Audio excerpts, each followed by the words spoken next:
of the most exciting scientific findings of the past half-century has been the discovery of widespread trophic cascades.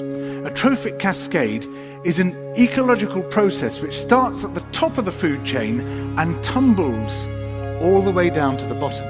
And the classic example is what happened in the Yellowstone National Park in the United States when wolves were reintroduced in 1995. Now, we all know that wolves kill various species of animals, but perhaps we're slightly less aware that they give life to many others.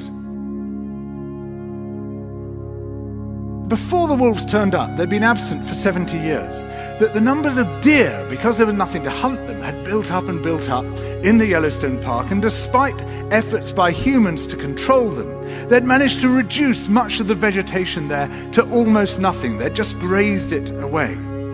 But as soon as the wolves arrived, even though they were few in number, they started to have the most remarkable effects. First, of course, they killed some of the deer, but that wasn't the major thing. Much more significantly, they radically changed the behavior of the deer. The deer started avoiding certain parts of the park, the places where they could be trapped most easily, particularly the valleys and the gorges. And immediately those places started to regenerate. In some areas, the height of the trees quintupled in just 6 years. Bare valley sides quickly became forests of aspen and willow and cottonwood. And as soon as that happened, the birds started moving in. The number of songbirds, of migratory birds, started to increase greatly. The number of beavers started to increase because beavers like to eat the trees. And beavers, like wolves, are ecosystem engineers. They create niches for other species. And the dams they built in the rivers provided habitats for otters and muskrats and ducks and fish and reptiles and amphibians. The wolves killed coyotes, and as a result of that, the number of rabbits and mice began to rise, which meant more hawks, more weasels, more foxes, more badgers.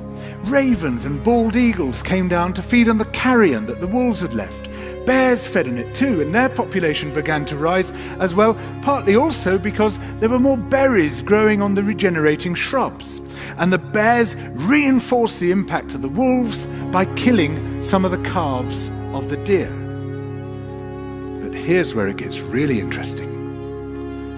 The wolves changed the behavior of the rivers. They began to meander less. There was less erosion. The channels narrowed, more pools formed, more riffle sections, all of which were great for wildlife habitats. The rivers changed in response to the wolves.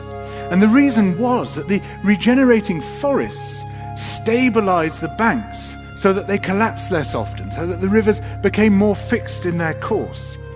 Similarly, by driving the deer out of some places and the vegetation recovering on the valley sides, there was a soil erosion because the vegetation stabilized that as well. So the wolves, small in number, transformed not just the ecosystem of the Yellowstone National Park, this huge area of land, but also its physical geography.